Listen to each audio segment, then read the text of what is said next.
الحمد للہ رب العالمین والعاقبۃ للمتقین والصلاة والسلام علی اشرف الانبیاء والمرسلین وعلی آلہ وصحبہ اجمعین اما بعد اعوذ باللہ من الشیطان الرجیم بسم اللہ الرحمن الرحیم ما كان محمد ابا احد من رجالكم ولكن رسول الله وخاتم النبيين وكان الله بكل شيء عليما صدق الله العظيم وصدق رسوله النبي الكريم ونحن على ذلك لمن الشاهدين والشاكرين والحمد لله رب العالمين ان اللہ وملائکتہ یصلون علی النبی یا ایہا الذین آمنوا صلوا علیہ وسلموا تسلیما الصلاة والسلام علیک یا سیدی یا نبی اللہ وعلی آلک واصحابک یا سیدی یا نور اللہ اللہم صلی علی سیدنا ومولانا محمد معدن الجود والکرم وآلہ وصحبہ وبارک وسلم۔ حمد و صلاۃ کے بعد قرآن مجید سورہ احزاب۔ اللہ تبارک و تعالی نے ارشاد فرمایا ما کان محمد ابا احد من رجالکم، فرمایا محمد صلی اللہ علیہ وسلم مردوں میں سے کسی کے باپ نہیں، ولیکن رسول اللہ، لیکن اللہ کے رسول ہے۔ روحانی طور پر حضور کا درجہ باپ سے بھی زیادہ ہے، لیکن اللہ تبارک و تعالیٰ نے اپنے حبیب پاک علیہ السلام کے کسی بھی صاحبزادے کو اتنا بڑا نہ فرمایا کہ وہ مرد کہلا سکے۔ بچپن میں ہی تینوں صاحبزادے وصال فرما گئے۔ مردوں میں سے حضور کسی کے بھی باپ نہیں ہیں۔ حضرت زید بن حارثہ رضی اللہ تعالیٰ عنہ کو نبی پاک صلی اللہ علیہ وسلم نے پالا۔ وہ حضور کے اس طرح کے غلام تھے کہ لوگ انہیں حضور کا بیٹا ہی سمجھنے لگے۔ بہت سارے لوگ کہنے لگے زید بن محمد صلی اللہ تعالی علیہ وسلم۔ اللہ کریم نے منع فرمایا، فرمایا میرے رسول مردوں میں سے کسی کے بھی باپ نہیں ہیں۔ حضور اور اس کی وجہ نبی پاک صلی اللہ تعالی علیہ وآلہ وسلم مردوں میں سے کسی کے باپ نہیں، اللہ کے رسول ہے، وخاتم النبیین، اور سب نبیوں میں سے آخری نبی ہیں۔ اللہ کے رسول ہیں اور سب نبیوں میں سے حضور کون سے نبی ہیں جی؟ آخری۔ حضور کے بعد کوئی اور نبی آ سکتا؟ اللہ نے قانون بنا دیا ہے، قانون بنا دیا ہے۔ آخری نبی ہیں رسول پاک علیہ السلام۔ حضور کے صاحبزادے بچپن میں کیوں وصال کر گئے؟ اس آزمائش سے نبی پاک علیہ السلام اس لیے گزرے کہ اللہ نے حضور کی ختم نبوت کے قانون کی حفاظت فرمانی تھی۔ اگر نبی پاک کے کوئی بیٹے بڑے ہوتے تو نبی کے بیٹے نبی ہوتے، اور چونکہ دروازہ نبوت ذات رسالت پر بند کر دیا گیا، اس لیے اللہ تبارک و تعالی نے محبوب کے کسی بیٹے کو بھی پروان نہیں چڑھایا، وصال ہو گیا، اس لیے کہ حضور اللہ کے آخری نبی۔ یہ امت مسلمہ کا متفقہ عقیدہ ہے، اس پر درجنوں آیتیں ہیں قرآن مجید کی، 150 کے قریب نبی پاک کی حدیثیں ہیں۔ کتنی جی؟ کوئی عالم فاضل زیادہ پڑھا لکھا ہوگا، مقررہ حدیث کو دیکھے گا یا اور ریسرچ کرے گا تو شاید زیادہ وہ نکال لائے، لیکن 150 کے لگ بھگ محبوب کی حدیثیں ہیں جن میں حضور نے فرمایا میں آخری نبی ہوں، میں آخری نبی ہوں، میں آخری نبی ہوں۔ 150 کے قریب جگہ حضور نے فرمایا اللہ نے میرا نور نبوت پہلے سب سے پیدا فرمایا ہے، پر میں آخری رسول بن کے آیا ہوں، میں آخری نبی ہوں۔ میرے نبی پاک علیہ السلام نے فرمایا، جس طرح کو یہ بخاری مسلم کے لفظ ہیں، فرمایا کوئی آدمی مکان بناتا ہے بڑا پیارا، بڑا حسین، بڑا خوبصورت، ہر قسم کے نقش و نگار کرتا ہے، پر ایک اینٹ کی جگہ خالی چھوڑ دیتا ہے، ایک اینٹ کی جگہ۔ اب جو آدمی بھی آتا نا، گھومتا دیکھتا مکان، اسے بڑا اچھا لگتا اس کا مکان، پر وہ دیکھتا کہ یار یہ ایک اینٹ کی جگہ خالی ہے۔ اگر کبھی یہ بھی مکمل ہو جائے تو مکان، بات کی سمجھ آ رہی ہے؟ یہ خود حضور نے مثال دی۔ میرے حبیب پاک علیہ الصلوۃ والسلام فرماتے ہیں اللہ تبارک و تعالی نے جب نبوت کی حسین عمارت کو بنایا تو سارے نبی آ گئے پر ایک اینٹ کی جگہ خالی تھی۔ فرمایا میں آیا ہوں تو دیوار مکمل ہو گئی، اب کسی اور کی گنجائش ضرورت ہی نہیں۔ مکمل اکمل کامل دین نبی پاک کا۔ یا رسول اللہ آپ کس کس کے رسول بن کے آئے؟ فرمایا یا ایھا الناس انی رسول اللہ الیکم جمیعا، اے تمام انسانوں میں تم سب کی طرف اللہ کا رسول بن کے آیا۔ قرآن مجید نے کہا میرے نبی پاک صلی اللہ علیہ وسلم صرف انسانوں کے رسول نہیں، وما ارسلناک الا رحمتا للعالمین، جس جس کو اللہ نے بنایا ہے ان سب کے حضور رسول بن کے آئے، سب کے لیے رحمت بن کے آئے۔ دائرہ کار ہی بڑا وسیع ہے، تو اب کسی اور کی گنجائش ہے؟ ہاں کچھ لوگوں کو بیماری لگتی ہے، پاگل ہو جاتے ہیں، پاگل ہو جاتے ہیں۔ دعویٰ کرنا ہمارے زمانے میں ویسے ہی آسان ہے، اور پاکستان ہندوستان ویسے جمہوری ملک ہیں، اس میں ہر آدمی کو بولنے کی اجازت ہے، جو جس کی طبیعت آتی ہے بول سکتا ہے، گنجائش ہے۔ اور ویسے بھی کوئی کیسے پتہ کرے گا کہ کوئی کیا سوچ رہا ہے، کیا بول رہا ہے؟ نبی پاک صلی اللہ علیہ وسلم نے فرمایا تھا کہ میری امت میں 30 کے قریب ایسے دجال جھوٹے ہوں گے، 30 جو دعویٰ کریں گے کہ ہم اللہ کے رسول ہیں، 30۔ لیکن فرمایا میں آخری نبی ہوں، میرے بعد کوئی نبی آ سکتا، انا خاتم النبیین لا نبی بعدی، میں آخری نبی ہوں، میرے بعد کوئی نبی آ سکتا۔ 30 کے قریب۔ خود نبی پاک علیہ السلام کے زمانے میں 2 بندوں نے دعویٰ کر دیا تھا ہم نبی ہیں، بہت سارے لوگوں نے دعویٰ کیا، اور 1 2 4 نہیں، ابھی چند مہینے پہلے ایک بندے کو پھر دورہ پڑا تھا، بعد میں اس کا معلومات کی تو پتہ چلا نفسیاتی مریض ہے بیچارہ، وہ بھی کہتا تھا میرے پاس وحی آتی ہے۔ بہت سارے لوگوں نے، لیکن ایک بندے نے ذرا منظم ہو کے دعویٰ کیا، اور خود چونکہ وہ انگریز کا وفادار تھا، تابع دار تھا، اور وہ کہتا تھا میرے آنے کے 2 مقصد ہیں، معاذ اللہ اپنے آپ کو نبی کہتا تھا، 2 مقصد ہیں۔ ایک کہتا تھا کہ جو انگریز حکومت کا وفادار نہیں وہ اللہ رسول کا وفادار نہیں، معاذ اللہ۔ پہلا اس کا آنے کا مقصد وہ بیان۔ دوسرا اس کا مقصد یہ تھا، وہ کہا کرتا تھا کہ دین سارا باقی ہے، موجود ہے، قرآن، حدیث، نماز، روزہ، حج، زکوٰۃ، میں معاذ اللہ نبی بن کے آیا ہوں تو صرف ایک کام کرنے آیا ہوں کہ جہاد کوئی نہیں، جہاد نہیں کرنا، کفر کے خلاف لڑنا۔ آپ کو پتہ تو چل گیا ہوگا میں کس کی بات کر رہا ہوں، مرزا غلام احمد قادیانی۔ اس کے ماننے والوں کو مرزئی بھی کہتے ہیں، احمدی بھی کہتے ہیں، قادیانی بھی کہتے ہیں۔ ایک ہوتا ہے کافر، ایک ہوتا ہے مرتد، ان دونوں میں فرق ہے۔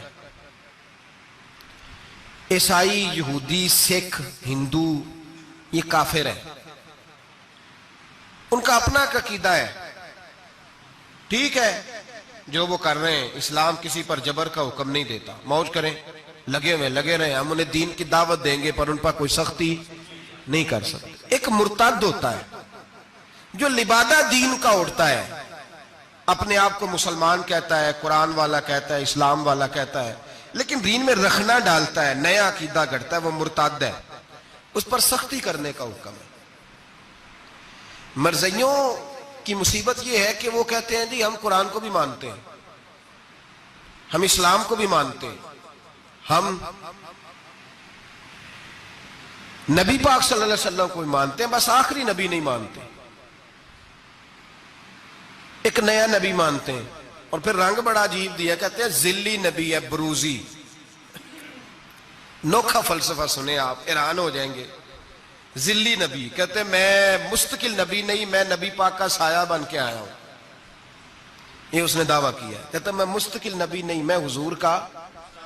اور بیوقوف، جس خدا نے اپنے رسول کا سایہ بنایا ہی نہیں کہ کسی کے قدم نہ آ جائیں، اور تیرے جیسے شخص کو سایہ بنانا تھا جس کی ایک آنکھ بھی کوئی نہیں، کانا ہے بیچارہ، مرزا کانا تھا، ایک آنکھ اس کی سلامت۔ اللہ کے نبیوں میں کوئی نقص ہوتا؟ ہمارے ہاں ایک دفعہ گفتگو ہو رہی تھی تو ایک مولانا کہنے لگے مرزا جھوٹا نبی ہے، استادوں نے روک دیا، کہنے لگے یہ لفظ بھی نہیں کہنا، جو نبی ہوتا ہے وہ جھوٹا نہیں ہوتا، اور جو جھوٹا ہوتا ہے وہ نبی یہ لفظ بھی نہیں کہنے، اس کو جھوٹا نبی نہیں کہنا. کہا حضور پھر کیا کہیں؟ کہنے لگے چلو کانا شانا کہہ لیا کرو، اتنی گنجائش ہے، یہ تو لو 2-4 جملے ہیں، جیسا بیچارہ ہے تھا ویسا چلو کہہ لو، کانا شانا کہہ لیا کرو، اس کی اجازت ہے، لیکن یہ لفظ کہنے کی اجازت منظم سازش کی اس شخص نے، منظم. اور یہ رکی نہیں. ہماری یونیورسٹیوں کے اندر بہت سارے لیکچرار بھرتی کیے جاتے ہیں جو قادیانی ہیں، مرزائی ہیں، اور آپ حیران ہوں گے یہ بات سن کے کہ یورپ کا ویزا سب سے آسانی سے اس بندے کو ملتا ہے جو کہتا ہے جی میں مرزائی ہو گیا ہوں، مجھے پاکستان میں خطرہ ہے، فٹافٹ بلا لیتے ہیں. تمہاری ان کے ساتھ کیا رشتہ داری ہے جو تمہیں فٹافٹ بلاتے ہیں؟ بتاؤ کیا تعلق ہے جو تمہیں سپورٹ کرتے ہیں؟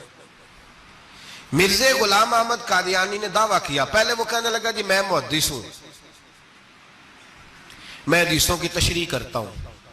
پھر کہنے لگا میں مجدد ہوں، دین کی تجدید کروں گا. پھر آہستہ آہستہ کہنے لگا جی میں امام مہدی بن کے آیا ہوں. لوگ کٹھے ہونے لگے نا، ہمارے لوگ تو دعا کرانے پہ قائل ہو جاتے ہیں، ویسے بھی جو نئی مداری لگائے اس کے بندے جلدی قائل ہو جاتے ہیں. علامہ اقبال نے پنجابی کا، میں خود پنجابی ہوں لیکن اقبال نے پنجابی کا مزاج بیان کیا ہے. پنجابی کا مزاج، اقبال کہتے ہیں پنجابی کا مزاج ہے کہ تحقیق کا پھندہ کوئی سیاد لگا دے، یہ شاخ نشیمن سے اترتا ہے بہت جلد.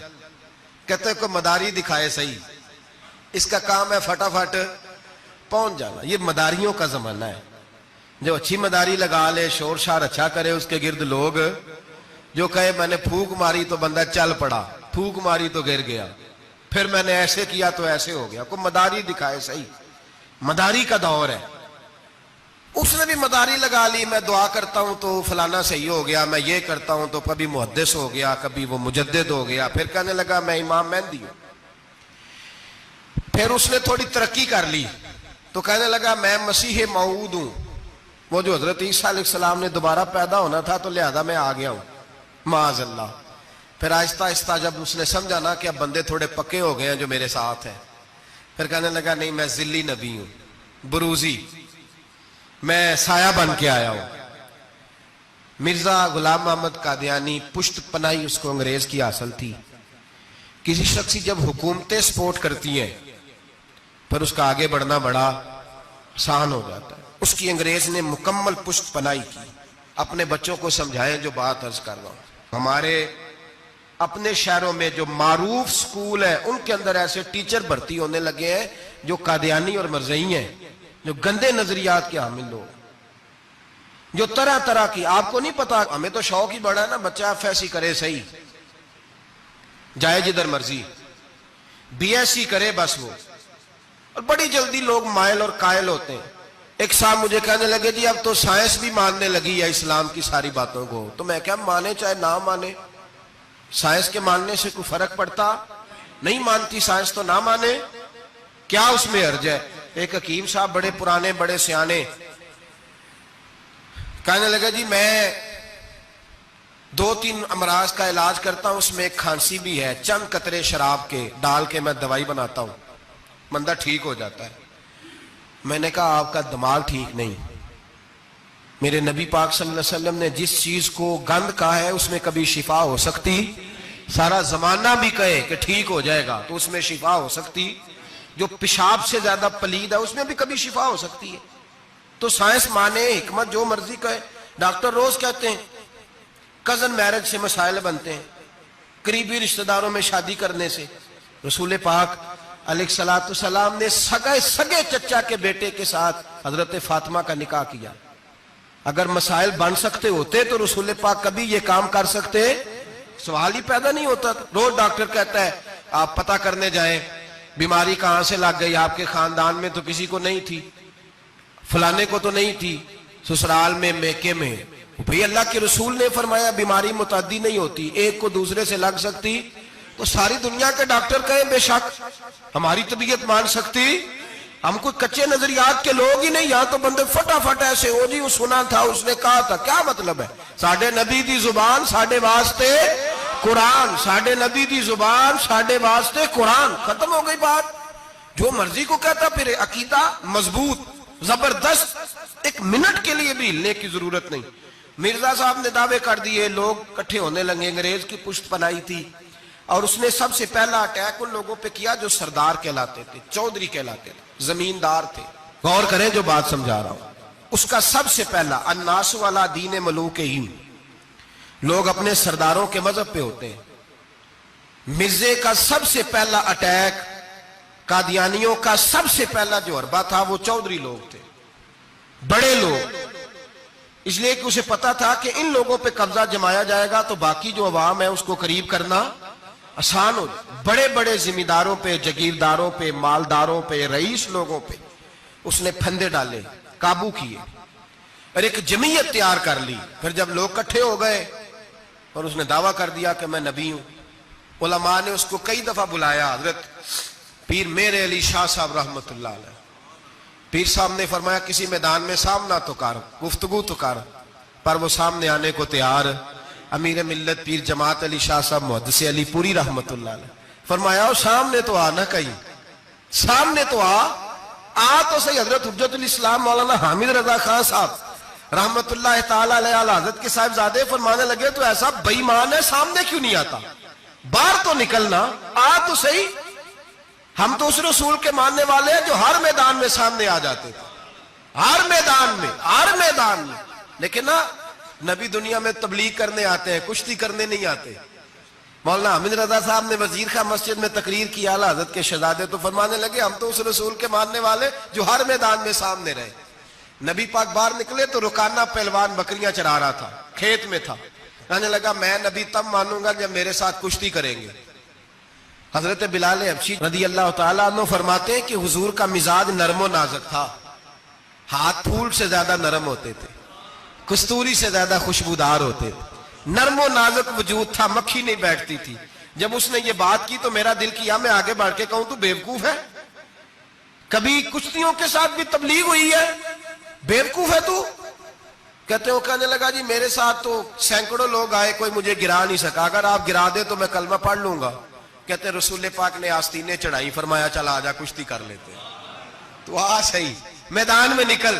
میرے رسول پاک نے آستین چڑھائی، تامت مبارک کو سمیٹا، فرمایا چل آجا آجا۔ ہر میدان میں رسول پاک تشریف لائے، نبی پاک سامنے ہوئے، حضور نے اس کو داؤ لگانے کا موقع دیا، کبھی ٹانگوں کی طرف بھاگتا، کبھی پیچھے آتا، کبھی دائیں۔ جب بھاگ بھاگ کے حضرت بلال کہتا وہ بھاگ رہا تھا، حضور مسکرا رہے تھے، سبحان اللہ۔ نبی پاک کیا بات ہے، سرکار ہنس رہے تھے کہ چل چل یار ٹھیک ہے، بھاگ دوڑ لے۔ جب بھاگ دوڑ لیا تو میرے نبی پاک نے بازو سے پکڑا، 2-3 دفعہ لایا تو زمین پہ گر گیا۔ حضور نے پکڑ کے اٹھایا، فرمایا میں صرف گرانے نہیں آیا، میں تو اٹھانے آیا ہوں۔ کھڑا کیا تو کہنے لگا نہیں آپ نے تو مجھے موقع ہی نہیں دیا۔ تو حضور نے فرمایا دیر کوئی نہیں ہوئی، تو دوبارہ آ جا، کوئی عرض نہیں، آ جا دوبارہ سے۔ دوبارہ آیا تو میرے حبیب نے 2 دفعہ ہلایا تو پھر جا گرا، کہنے لگا نہیں ابھی بھی میں سنبھل نہیں سکا تھا۔ فرمایا کوئی عرض نہیں، یہ کوئی ایسا معاملہ ہے، تو دوبارہ آ جا۔ اب کہ جب آیا نا تو حضرت بلال کہتے ہیں وہ دستے مبارک جن کو میں تھامتا تھا تو لگتا تھا پھول تھام لیے ہیں، ان ہاتھوں سے حضور نے اٹھا کے فضا میں بلند کیا، اور حضور نے دھڑام سے زمین پہ گرایا تو کلمہ پڑھتا ہوا کھڑا ہوا، کہنے لگا اے محبوبہ جو تیرے ہاتھ میں طاقت ہے وہ تیری نہیں، وہ خدائی طاقت ہے، وہ خدائی طاقت ہے، خدائی۔ میرے رسول پاک علیہ السلام ہر میدان میں، علماء نے کہا تو نکل تو صحیح، پر کبھی باہر نکلا، فوت کا ہوا تھا، پتا تھا آپ کو فوت کہاں ہوا تھا؟ جی چلو مینوں تے دسن دی لوڑ ہی نہیں، تہاں تے سارا پتا ہے ہوتا، باتھ روم میں مرا وہ، باتھ روم میں، اور آج تک لوگ باز نہیں آئے، ان کی عبادت گاہیں ہیں، بڑے چکر ہیں۔ اب ایک نیا بہانہ میں سنتا ہوں، نیا بہانہ، کہتے ہیں جی پاکستان کی اسمبلی نے انہیں کافر کہا ہے۔ اسمبلی وزیر اعظم صاحب شیخ الحدیث ہے آپ کے، اسمبلی میں جو لوگ بیٹھتے ہیں شیخ، ان کا کیا کفر اسلام سے، کیا وہ کسی کو کہیں گے بیچارے؟ سورت اخلاص تو ہمارے وزیر داخلہ اور وزیر خارجہ نہیں سنا سکتے، یہ حال ہے۔ بہت بڑے بڑے بیرسٹر کہلانے والوں کو سورت اخلاص نہیں آتی، انہوں نے کسی کو کافر مسلمان کیا کہنا ہے؟ اسمبلی کا مسئلہ نہیں ہے، امت مسلمہ کے علماء محدثین محققین کا متفقہ فیصلہ ہے کہ مرزائی کل بھی کافر تھے، آج بھی قیامت تک کافر اور بدترین کافر ہے، ہلکے پھلکے کافر بھی نہیں، سپرلیٹر ڈگری ہے، زبردست قسم کے کافر ہے، چھوٹے موٹے بھی نہیں، آخری درجے کے بدترین مشرک ہیں جی۔ ہم لوگوں کی اپنی موج ہے جمہوری، اور نہیں جی نہیں نرمی کرنی چاہیے، نہیں جی نہیں نرمی کرنی، ایک پارٹی والا دوسرے پہ سختی کر رہا ہے، مذہب کے معاملے میں سارے اس نے اخلاق کے قائل ہیں، سب اخلاق کے قائل ہیں، نرمی کرو ٹھیک ہے، سب کو کہو چلو ٹھیک ہے گلی برابر کی ہے ووٹ برابر کے لے لو، وہاں کہتے ہیں نہ دیے تو لڑائی بھی ہوگی، ناراضگی بھی ہوگی، جھگڑا بھی ہوگا، یہ بھی ہوگا، دنیا داری کے معاملے میں سختی اور دین کے معاملے میں ایسا نہ کرو۔ وہ بدترین مشرکین ہیں، انہوں نے ایسے ایسے ظلم کیے، وہ تو کہتے ہیں جو ہمارے پیچھے نماز، مرزا تو یہ کہتا تھا جو مجھے نہیں نہ مانتے وہ سارے شیطان کے پیروکار ہیں، تو سب کو شیطان کہہ رہا ہے، تو نرمی کر رہا ہے۔ اور پھر اس کی کرامتیں بڑی عجیب تھیں، فرشتہ آتا تھا وہی لے کے، اس کا نام تھا ٹیچی ٹیچی، اپنی کتاب میں لکھا ہے، نام کیا ہے؟ نبی پاک صلی اللہ علیہ وسلم نے فرمایا کہ جناب عائشہ کے ساتھ میرا نکاح اللہ نے آسمانوں پہ کیا ہے۔ اس نے حدیث پڑھ لی تو سویرے اٹھی اس نے بھی ایک فتویٰ دیا، ایک بی بی تھی نام تھا محمدی بیگم، کہنے لگا میرا بھی اس کے ساتھ آسمانوں پہ نکاح ہو گیا ہے۔ پھر ساری زندگی محمدی بیگم کی منتیں ہی کرتا رہا، اس نے کہا میں نے نہیں کرنا تیرے بے ایمان کے ساتھ نکاح، کیسا آسمانوں پہ نکاح ہوا تھا، پھر زمین پہ ہو سکا؟ ایسا بدبخت آدمی، ایسا بدبخت، اور اس کو جو خوابیں آتی تھی بڑی نرالی تھی، 15 روپے کا ملازم تھا، وہ ماہانہ 15 روپے ملتے تھے، سیالکوٹ میں ملازمت کرتا تھا۔ جب یہ اس نے ڈھونگ اور ڈرامہ رچایا تو موجیں لگ گئی۔ میں نے کہا کہ مداری کوئی بھی کرے تو لوگ کٹھے ہو جاتے، سیدھی سیدھی بات، صاف ستھری بات تو اتنی جلدی ہضم ہی نہیں نہ ہوتی لوگوں کو۔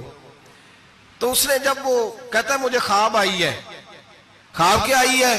کہتا وہ میرے پاس کوئی آنے والا آیا تو مجھے ہزاروں روپے دے گیا ہے۔ جب بھی اس کو خواب آئی کوئی ہزاروں روپے کی آئی، دولت کی آئی۔ ملا رومی نے بڑی پیاری بات لکھی ہے، ملا رومی کہتے ہیں کہ ایک بادشاہ تھا تو اس کے زمانے میں ایک بندے نے نا نبوت کا دعویٰ کر دیا، اس نے کہا میں بھی نبی ہوں، معاذ اللہ ثم معاذ اللہ۔ بادشاہ بڑا سمجھدار تھا، سیانہ بندہ تھا، اس نے کہا اس کا پس منظر تو پتا کرو، کوئی پاگل تو نہیں، کوئی گھر میں جھگڑا تو نہیں رہتا، اس کا بھوک کا ستایا ہوا تو نہیں، کیونکہ اس طرح کے بندے مختلف دعوے کرتے پھرتے ہیں۔ پتہ کیا، معلومات کی، تو لوگوں نے آ کے بادشاہ کو بتایا کہ نا کچھ نہیں نا تو 15 دن اس کو روٹی نہیں ملتی بیچارے کو، بڑے کاروبار کی ہے، چمکا کوئی نہیں، تو اس نے کہا چلو یہ والا کام کرتے ہیں، مشہور تو ہو جائیں گے نا، بدنام جو ہوں گے تو کیا نام نہ ہوگا۔ بادشاہ نے کہا چلو ٹھیک ہے بلاؤ، اس کو بلایا تو بادشاہ کہنے لگا اس کو باورچی خانے میں لے جاؤ اور جتنے کھانے پک سکتے ہیں نا پکا کے اس کے سامنے رکھو، صبح شام اسے روٹی کھلاؤ۔ 15 دن نہ 2 ہفتے بڑا خوب کھانا کھلایا اس کو، زبردست اچھی طرح سے سیر ہو کے روٹی کھلائی۔ تو ملا رومی کہتے ہیں 15ویں دن باہر نکالا، بادشاہ کے سامنے پیش کیا تو بادشاہ کہنے لگا او معاذ اللہ دعویٰ کرنے والے کہ میں نبی ہوں، کوئی نیا پیغام آیا تیرے پاس کہ نہیں، کوئی نیا الہام، کوئی نیا پیغام؟ کہنے لگا جی بالکل آیا ہے۔ نے کہا سنا؟ کہنے لگا میرے پاس نیا پیغام آیا ہے کہ تو جہاں پہنچ گیا یہاں سے نکلنا نہیں، اب تو نے یہیں رہنا ہے، یہ مجھے حکم ہوا ہے، لہذا اگر تو حکم عدولی کرے گا تو نافرمان ہو جائے گا۔ تو اس نے کہا ٹھیک ہے میں تیری بات سمجھ گیا ہوں، روٹی تو یہ 3 وقت ملا کرے گی لیکن تو گھر جا کے رہے۔ آج کے بعد اس طرح کا کوئی دعویٰ، پیٹ کے ہاتھوں مجبور ہو کے لوگ دعوے کرتے ہیں، اور پھر جو ان کے ساتھ ہوتے ہیں نا وہ بھی بہت سارے پیٹ کے ہاتھوں مجبور ہوتے ہیں، تنخواہیں لگ جاتی ہیں، اور جب کسی کی تنخواہ لگ جاتی ہے پھر پراپوگنڈا کرنا اس کی ذمہ داری ہوتی ہے، شور کرنا ذمہ داری، رائے عامہ ہموار کرنا اس کی ڈیوٹی ہوتی ہے۔ مرزے نے بہت سارے لوگ بطور تنخواہ دار وہاں رکھے، پھر یہ تحریک چلی، 1 2 4 نہیں، درجنوں لوگ اس میں شہید ہوئے، جگہ جگہ رسول اللہ کے غلاموں نے صلی اللہ، اور بڑی ذمہ داری سے بات کہہ رہا ہوں، بڑی ذمہ داری سے، دین کی کوئی تحریک چلتی ہے تو نہ سیاستدان نکلتا ہے، نہ جاگیردار، نہ سیاستدان، نہ وڈیرا، نہ کوئی اور، الا ماشاءاللہ۔ دین کی تحریک چلتی ہے تو نہ یہ لاکھ روپیہ لینے والے نعت خواں باہر نکلتے ہیں، نہ جو بڑی گدیوں پہ جدی پشتی پیر بیٹھے ہیں وہ باہر آتے ہیں، وہ علماء اور مشائخ جن کا دین سے رشتہ ہے۔ اگر پیر جماعت علی شاہ صاحب نکلے تو خالی پیر نہیں تھے، عالم دین بھی تھے، اگر پیر میرے علی شاہ صاحب نکلے تو خالی پیر نہیں، بہت بڑے عالم تھے. حجت الاسلام نکلے تو خالی پیر نہیں، عالم تھے. یہ علماء نکلتے ہیں مار کھاتے ہیں. ایک عالم نے مار نہیں کھائی، دو نے نہیں کھائی، درجنوں نے کھائی، ہزاروں اور سینکڑوں نے کھائی. علماء نے قربانیاں دیں، جیلوں میں بند ہوئے. علامہ محمود رضوی صاحب رحمت اللہ تعالی علیہ کو پکڑ کے لاہور کے قلعے میں بند کیا گیا، اور انگریز نے اس قدر سخت سزا دی کہ علامہ کو باندھ کے ختم نبوت کی تحریک چلانے کے جرم میں الٹا لٹکا کے تو نیچے توڑی ڈال کے اور چیزیں ڈال کے دھواں جلا دیا گیا. ان کے ناک میں دھواں جاتا تھا. ساری زندگی دمے کے مریض رہے، دو تین باتیں بھی کھول کے نہیں کر پاتے تھے. اس قدر زیادہ اذیت دی گئی علماء کو، اس قدر زیادہ. علامہ عبدالحمد بدایونی رحمت اللہ تعالی علیہ فرماتے ہیں کاٹنے والے جانور ہماری شلواروں میں ڈال کے نیچے سے باندھ دیا جاتا تھا. کہا جاتا تھا اب ختم نبوت کی بات کرو، لیکن کوئی شخص بھی ایک منٹ کے لیے بھی پیچھے ہٹنے کو تیار. قربانیاں دے کر قربانیاں ان بے ایمانوں کو کافر قرار دلوایا. اور پھر بطل حریت امام وقت حضرت علامہ شاہ احمد نورانی رحمت اللہ علیہ اور مولانا عبدالستار خان نیازی کو سزائے موت کا حکم ہوا. مولانا ابو الاسناد اعلیٰ حضرت کے خلیفہ تھے، ان کے صاحبزادے سید خلیل احمد صاحب رحمت اللہ تعالی علیہ کو سزائے موت کا حکم ہوا کہ مرزائیوں کے خلاف انہوں نے علم بلند کیا. وہ تو پاکستان بنا. پھر جدوجہد شروع ہوئی، پھر زور ہوا. پھر علامہ نورانی رحمت اللہ علیہ کی قیادت میں پورے زور اور شور کے ساتھ تحریک چلی. آخر مجبور ہوئے اس دور کے وزیر اعظم بھٹو صاحب مجبور ہو گئے اور کہا ٹھیک ہے سویرے میں مرزے کے پوتے کو بلاتا ہوں، آپ اسمبلی میں بیٹھ کے بات کریں، ان سے گفتگو کریں. اگر ہم قومی اسمبلی کے ممبران نے دیکھا واقعی جھوٹا ہے تو ہم انہیں اقلیت قرار دے دیں گے. علامہ نورانی حضرت ابو بکر صدیق کی اولاد تھے اور میرے اعلیٰ حضرت فاضل بریلوی رحمت اللہ علیہ کے خلیفہ کے بیٹے تھے، اور خود حضور مفتی اعظم ہند رحمت اللہ علیہ کے مرید تھے. حضرت علامہ نورانی ساری زندگی ایسا لباس پہنتے تھے کہ اس کے اندر سلوٹ نظر نہیں آتی تھی. امامہ اتنا حسین ہوتا تھا کہ دیکھنے کو دل کرتا تھا، اور گاڑی میں بہترین میں بیٹھتے تھے. لیکن مکان ساری زندگی کرائے کا رہا، کرائے کا. لوگ کہتے ہیں ملنے جاتے تھے سیڑھیوں سے اترتے تھے تو علامہ نورانی سیڑھیوں پہ بٹھا لیتے تھے، کہتے 2 ہی کمرے ہیں اور میں آپ کو بٹھا نہیں سکتا، گھر میں جگہ نہیں. تو کہا حضرت آپ اجلے تو بڑے نظر آتے ہیں. تو آپ فرماتے لباس دنیا کو دکھانے کے لیے پہنا ہے، اور باقی تو سارا میرا معاملہ خدا رسول کے ساتھ ہے. میں جانوں اللہ رسول جانے. میں بھکاری بن کے نہیں جینا چاہتا، خودداری کے ساتھ وقت گزارنا چاہتا ہوں. علامہ نورانی کہتے ہیں جس رات صبح اسمبلی میں مناظرہ ہونا تھا تو میں سوچنے لگا آج رات کیا کروں. تو پھر مجھے خیال آیا میں نے وہی کرنا ہے جو بدر کی رات میرے مصطفیٰ نے کیا تھا. ساری رات میں مصلے پہ بیٹھا رہا. کہتے ہیں بس اونگ لگی تو بات بن گئی، آنکھ لگی تو بات بن گئی. کہتے ہیں سحری کا وقت ہوا تو دستک ہوئی دروازے پہ. 2-3 نادان دوست کہنے لگے آپ ہمارے گھر آئے. فرماتے میں ان کے گھر گیا. جب ان کے گھر پہنچا تو وہاں مرزئی اور قادیانی 10 کروڑ روپیہ بریف کیس میں بند کر کے لائے اور کہنے لگے مولانا یہ بیانہ ہے، بیانہ، یہ آپ بیانہ پکڑ لیں، اور باقی پیسے بعد میں سنا ہے مکان بھی کرائے کا ہے، سنا ہے آپ کے پاس کوئی پراپرٹی نہیں، یہ بیانہ لے لے باقی بعد میں آئے گا. علامہ نورانی کہتے ہیں میں نے جب پیر کی ٹھوکر لگائی تو بریف کیس کھل گیا اور اس میں کروڑوں روپے بکھر گئے. مجھے کہنے لگے پیسے دیکھ کے تو آپ کو خیال آ گیا ہوگا کہ بچوں کے لیے بھی کچھ سوچنا ہے، پیچھے بھی پلٹ کے دیکھنا ہے. تو نورانی صاحب رحمت اللہ علیہ فرمانے لگے میں نے کہا ہاں میں وصول تو کر لیتا پر تم نے قیمت بڑی تھوڑی لگائی ہے. ایمان بیچنا اتنی تھوڑی قیمت، میری تو رات زیادہ قیمت لگ گئی ہے، بڑی زیادہ قیمت، میں تو بک گیا ہوں پہلے سے. کہنے لگے آپ کی کیا قیمت لگی ہے؟ فرمانے لگے رات میں درود پڑھتے پڑھتے سویا ہوں تو مدینے والے رسول کا دیدار نصیب ہوا ہے، اور نبی پاک نے تھپکی دے کے کہا فکر نہ کرنا میں تیرے ساتھ ہوں. تو کہنے لگے جس کی قیمت محمد عربی لگائے کوئی اسے خرید سکتا ہے؟ سویرے میدان لگے گا اسمبلی میں اور میں اسمبلی کے فلور پہ ثابت کروں گا تم کل بھی بے ایمان تھے، آج بھی بے ایمان ہو، قیامت تک تم بے ایمان ہی رہو گے. جتنا مرضی پڑھ جاؤ، لکھ جاؤ، جتنی مرضی بڑی عبادت گاہیں بنا لو، جتنا مرضی شور کر لو، اور جتنے مرضی کینیڈا اور امریکہ تمہارا ساتھ دے لے، ہمارے رسول آخری نبی ہے، حضور آخری نبی ہے، یہ امت کا متفقہ عقیدہ ہے، اس میں کسی کو رکھنا ڈالنے کی اجازت۔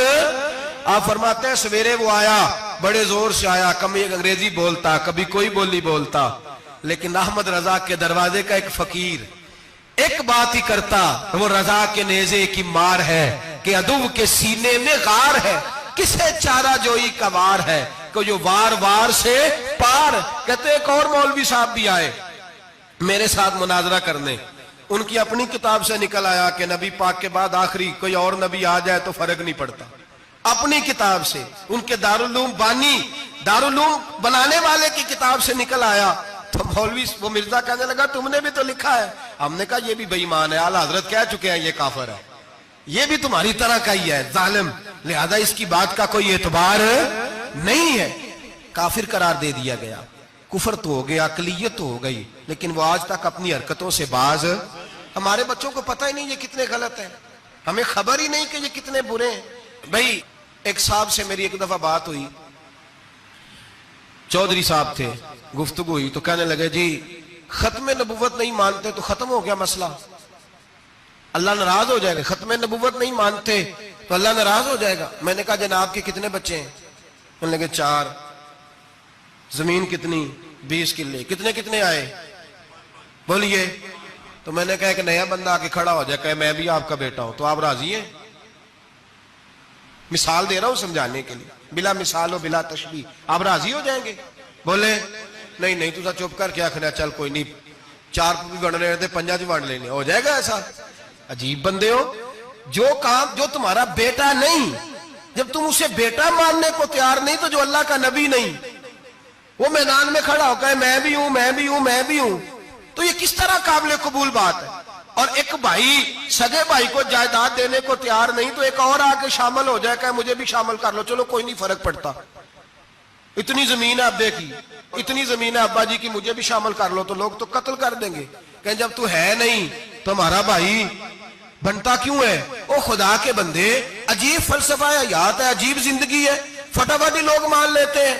سب لوگوں نے اپنی اپنی باتیں کی، سب نے اپنے اپنے دلائل دیے ختم نبوت پہ، ضرورت ہی نہیں تھی، جب حضور کہہ گئے، جو بن سکتے تھے ان کو نبی پاک کہہ گئے، جو بن سکتے تھے جن میں صلاحیتیں تھی، حضور نے فرمایا علی تو میرے لیے اسی طرح ہے جس طرح موسیٰ کے لیے ہارون تھے، لیکن موسیٰ کے بھائی ہارون بھی نبی تھے، پر میرے بعد کو نبی ہو سکتا تو ہو اسی طرح جس طرح موسیٰ کے لیے ہارون، جن کے اندر خوبیاں پائی جاتی تھی۔ فرمایا ابو بکر میری ساری امت سے افضل ہے پر نبی نہیں ہے۔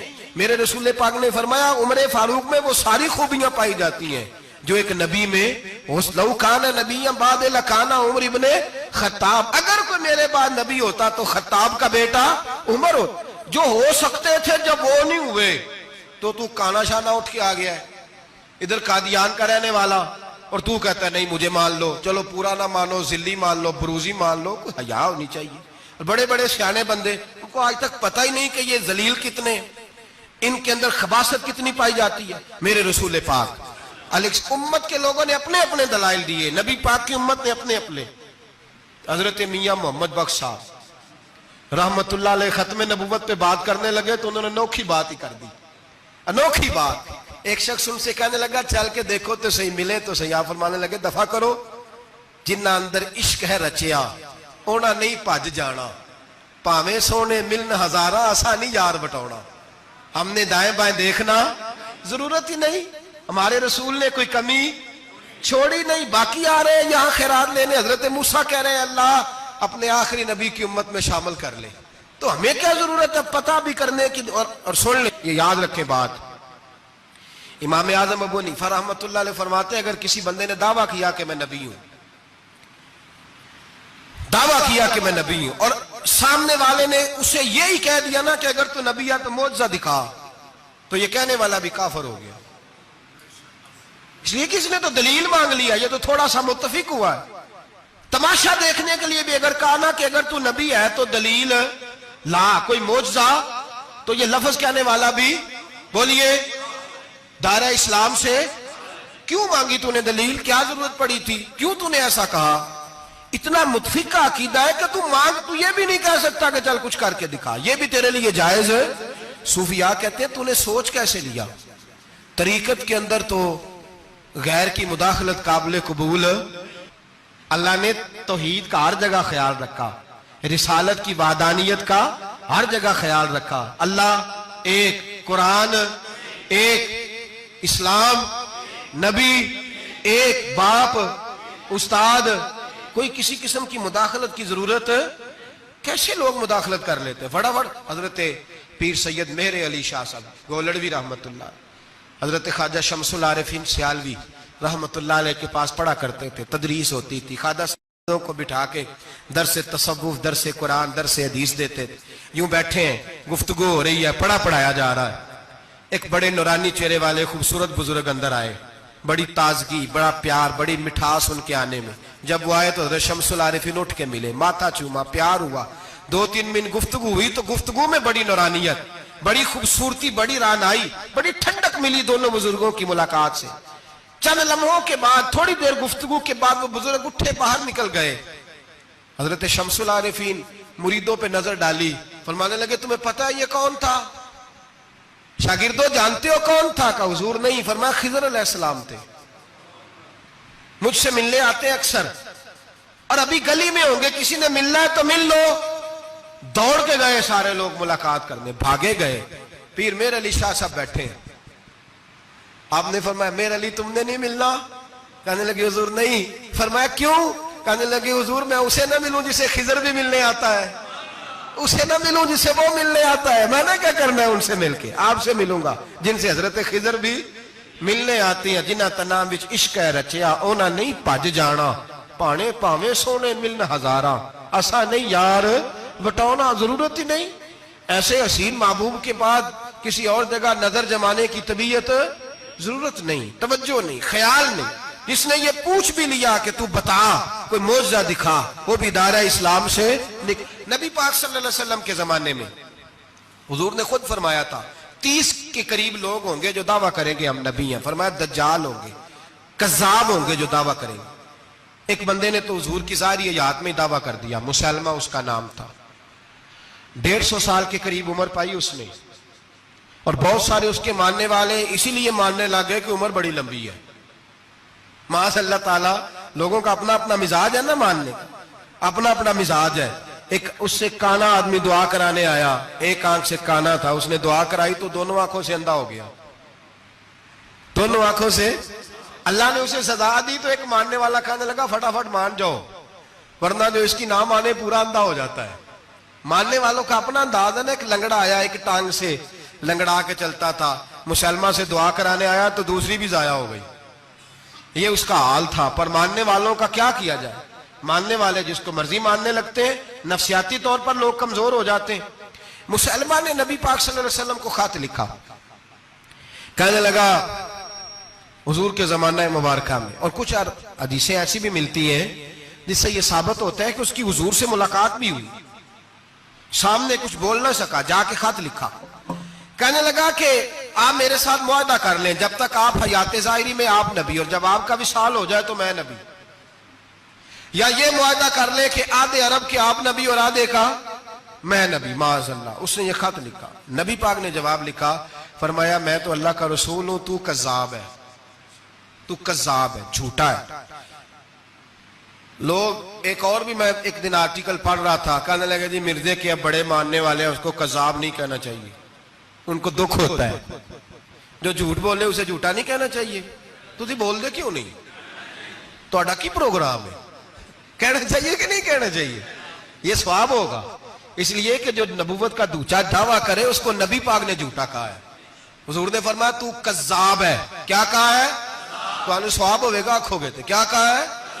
کذاب۔ تو اس کو کذاب کہنا نبی پاک کی کیا کیے نا، پھر جی وہ منن والے تکلیف ہوندی تو میں کہا پئی ہوئے، وہ کذاب ہے، لہذا ہمیشہ کذاب ہی رہے گا۔ جب حضور نے کہا ہے جو دعویٰ کرے نبوت کا وہ کیا ہے، تو لہذا کذاب ہی رہے گا۔ حضور نے لکھا کذاب، جب نبی پاک نے کذاب لکھا نا خط میں، کون لے کے جائے گا؟ اب اس کے دربار میں جانا ہے، حالات بڑے خطرناک ہیں، اس کے گرد بندے بھی ہیں اور اس کے گھر جانا ہے، مشکل مرحلہ ہے۔ ایک صحابی تھے چھابڑی فروش، سر کے اوپر رکھ کے نا ٹوکرا، تو مدینے کی گلیوں میں کھجوریں بیچتے، 11-12 بچوں کے باپ تھے، کون جائے گا؟ اور جسمانی طور پہ بھی کمزور تھے، فٹافٹ اٹھے، کھجور کھا رہے تھے، ہاتھ کھڑا کر کے کہا حضور کسی اور کی ڈیوٹی نہ لگانا، میں جاؤں گا۔ جب یہ لفظ کہے تو ان کے منہ سے کھجور کے ٹکڑے گرے صحابہ کے چہروں پر۔ ایک صحابی کہنے لگے پہلے کھجور تو کھا لے، بڑی تجھے جلدی ہے بولنے کی، کھا تو لے۔ کہنے لگے اگر میرے کھاتے کھاتے ڈیوٹی کسی اور کی لگ گئی تو، کسی اور کی لگ گئی تو کیا کروں گا، جلدی ہے مجھے۔ حضور سید عالم صلی اللہ علیہ وسلم نے نا اپنا نیزہ دیا، گھوڑا دیا، فرمایا ذرا ڈٹ کے جانا، اس کے گھر جانا ہے۔ کہا محبوبہ فکر ہی نہ کرے، فکر نہ کرے۔ صحابہ کہتے ہیں اس طرح وہ نکلا جیسے کوئی جرنیل نکلتا ہے، اس کا انداز ہی بدل گیا، اس کے طور طریقے ہی بدل گئے، وہ یوں نکلے جیسے کوئی بڑا دلیر آدمی جا۔ حضور نے بھیجا ہے نا، نبی پاک نے بھیجا ہے نا، انداز ہی بدل گئے، طریقے ہی بدل گئے۔ مسلمہ کے دربار میں گئے، وہاں ایک شخص جو بعد میں مسلمان ہوا، وہ بتلاتا ہے کہ جب حضرت حبیب بن زید پہنچے نا تو نیزہ ہاتھ میں تھا، زور سے گاڑا جا کے اس کے دربار میں، زور سے گاڑ دیا زمین پہ۔ مسلمان نظر، کون ہو؟ آپ فرمانے لگے تجھے چہرہ دیکھ کے نہیں پتا چلا میں رسول اللہ کا نوکر ہوں؟ ہمارے تو چہرے بتاتے ہیں ہم رسول والے ہیں، ہمارے تو چہرے بتاتے ہیں نبی پاک والے، تجھے پتا نہیں چلا کون ہوں؟ کیسے آئے ہو؟ فرمایا یہ تیرے خط کا جواب لایا ہوں۔ بادشاہوں کا طریقہ یہ تھا کہ خط خود نہیں پڑھتے تھے، ساتھ ایک بندہ کھڑا ہوتا تھا، وہ خط پڑھتا تھا۔ مسلمان نے اس کو خط دیا، پڑھو۔ جب اس نے خط پڑھا تو لکھا تھا تو کذاب ہے۔ اب سب نے سن لیا، اکیلے میں ہوتا تو چلو بات اور تھی، سن لیا سب نے، آگ بگولا ہو گیا، آنکھیں سرخ ہو گئی، جلال برسانے لگا۔ اب اور تو کچھ نہ ہوا، سامنے حضرت حبیب کھڑے تھے، اٹھا تلوار لے کے کہنے لگا تیرے نبی نے مجھے کذاب کہا ہے، تیرا کیا خیال ہے؟ مانے لگے خیال والی بات ہی کوئی نہیں، جسے نبی پاک کذاب کہے وہ ہوتا ہی کذاب ہے، جسے حضور جھوٹا کہے وہ ہوتا ہی۔ فرمایا تو 7 سمندروں کا پانی بھی بہا دے تو تیرا جھوٹ دھل سکتا، تو ہے ہی جھوٹا، جسے حضور نے جھوٹا کہہ دیا وہ جھوٹا ہے، جھوٹا ہے۔ کہنے لگا پیچھے پلٹ کے دیکھ، سارے میرے پہرے دار ہیں، میرے سپاہی ہیں، تلواریں، نیزے، خنجر، تیر، سارے میرے ماننے والے۔ کیا لفظ ہے، کیا حسن ہے، کیا توانائی ہے۔ حضرت حبیب بن زید فرمانے لگے میرے 12 بچے ہیں، ان میں سے کچھ ایسے ہیں جو دودھ پیتے ہیں، کچھ ایسے ہیں جو ابھی چل نہیں پائے۔ میں جب رسول اللہ کا پیغام لے کے نکلا تھا تو میں نے پلٹ کے بچے نہیں دیکھے تو تیرے پہرے دار کیسے دیکھ لوں؟ جو چیز مجبور کرتی ہے، باندھ لیتی ہے، وہ نہیں جب میں نے دیکھی تو میں تیرے پہرے دار دیکھوں؟ جو جی میں آتا ہے کر، غلامان محمد جان دینے سے نہیں ڈرتے، یہ سر کٹ جائے یا رہ جائے کچھ پرواہ نہیں کرتے۔ فرمایا ان کو نہیں دیکھا جن کو دیکھنا چاہیے تھا، تجھے دیکھوں؟ میں اکثر کہتا ہوں کٹ لگ جائے نا ہاتھ پہ تو نمازیں رہ جاتی ہیں، جماعتیں چھوٹ جاتی ہیں، طبیعتیں بگڑ جاتی ہیں، مشکل ہوتا ہے، تکلیف آئے تو سنبھلنا۔ یہاں ہلکا سا بچھو آ کے کاٹے تو شور ہو جائے گا، جمعے میں لوگ اٹھیں گے، اللہ مجمع بکھرے گا، اوہ بچھو آ گیا، حالات بگڑ جائیں، چھپکلی پیروں پہ گرے تو لوگ اٹھ دوڑتے ہیں۔ حضرت حبیب بن زید انصاری کھڑے تھے، انگلی نہیں، ہاتھ نہیں، کٹ نہیں لگا۔ مسلمہ اٹھا، اس نے زور سے تلوار ماری، بازو کٹ کے گر گیا، فوارہ نکلا خون کا۔ اور بھائی بچھو کاٹے تو سنبھلنا مشکل، ذرا تصور کرو ہاتھ کٹ گیا۔ حضرت حبیب بن زید کھڑے ہیں، کہنے لگا اب تیرا کیا خیال ہے؟ آپ فرمانے لگے تو بڑا بیوقوف ہے، ہمیں آزماتا ہے، ہمیں تو بدر سے لے کر احد تک ساری دنیا آزما چکی ہے، ہمیں آزماتا ہے، ابھی بھی خیال پوچھتا ہے۔ فرمایا میرا خیال وہی ہے جو میرے رسول نے فرما دیا ہے، خیال وہی ہے جو نبی پاک نے کہہ دیا ہے۔ پھر تلوار ماری، دوسرا ہاتھ کٹ گیا، ذرا سوچنا، غور کرنا، ٹانگ ٹوٹی نہیں، ہڈی نہیں ٹوٹی، ماس نہیں اکھڑا، ہاتھ کٹ کے گرا، 2 ہاتھ گر گئے، زمین پہ گرے۔ حضرت حبیب کہنے لگا میں تجھے قتل کر دوں گا، باز آ جا۔ آپ فرمانے لگے تو بڑا نادان ہے، ان لوگوں کو ڈراتا ہے جو سویرے فجر کی نماز پڑھ کے پہلی دعا ہی شہادت کی مانگتے ہیں۔ ہمیں ڈراتا ہے جو سوتے وقت التجا کرتے اللہ بستر پہ موت نہ دینا، میدان میں دینا، تو ہمیں ڈرا رہا ہے، چل جو ہوتا ہے کر لے۔ اس نے خنجر رکھا، تلوار رکھی گردن پہ، فرمایا میں کاٹ دوں گا۔ فرمایا کاٹتا کیوں نہیں، کاٹتا کیوں نہیں؟ اور وہ روایت کرنے والے کہتے ہیں مسلمہ کے ہاتھ کامتے تھے ختم نبوت کے تحفظ کے لیے۔ جب نبی پاک کے غلام نکلے تو جھوٹا دعوے کرنے والے کانپ اٹھے، کانپ کھڑے ہوئے، کہتے ہیں اس کے ہاتھ کانپتے تھے۔ حضرت عبید بن زیاد کٹے ہوئے بازوؤں کے ساتھ بھی توانا تھے، قلم توڑ گئے میاں محمد بخش صاحب، فرمانے لگے او کچا رنگ للاری والا جیڑا چڑھدا لیندا رہندا، اے عشق تیرے دا رنگ محمد چڑھ جائے پھر نہیں لیندا۔ جب تلوار چلی، گردن کٹی، تو رسول اللہ کی ختم نبوت پر پہرا دینے والوں کا اجر میرے رسول نے بیان فرمایا، میرے نبی نے اجر بیان کیا، ڈگری جاری فرمائی، سند دی حضور نے۔ وہاں گردن کٹی اور جہاں مدینے میں حضور کی آنکھوں میں آنسو آئے۔ یا رسول اللہ کیا ہوا؟ فرمایا میرا حبیب شہید ہو گیا ہے اور رب کریم نے اس کے لیے جنت کے سارے دروازے کھول دیے، سارے دروازے اللہ نے کھول۔ یہ سند جاری کی نبی پاک۔ ختم نبوت مسلمان کا عقیدہ، حضرت ابو بکر صدیق نے ختم نبوت کے تحفظ کے لیے پورا ایک دستہ تیار کیا۔ ابو جال کے بیٹے جناب سیدنا اکرمہ رضی اللہ تعالیٰ عنہ، ان کی سربراہی میں جناب سیدنا ابو بکر صدیق رضی اللہ تعالیٰ عنہ نے لشکر تیار کیا۔ وہ لشکر گیا، اس لشکر میں حضرت وحشی بھی تھے جنہوں نے حضرت امیر حمزہ کو میدان احد میں شہید کیا تھا۔ فرماتے ہیں میں دعا کرتا تھا اے اللہ بہترین مسلمان میرے ہاتھوں شہید ہوا ہے، اب میرے ہاتھوں کوئی بدترین کافر قتل کرا تاکہ میرا کفارہ ہو جائے۔ فرماتے جب میں گیا، جب میں نکلا میدان میں پہنچا تو مسلمہ میرے سامنے آ گیا، جھوٹی نبوت کا دعویٰ کرنے والا۔ کہتے ہیں جب سامنے آیا تو میں نے اس کو مارا، تیر وہ گرا، اور جب گرا تو میں نے رکھا پھر اس کی گردن پہ پیر۔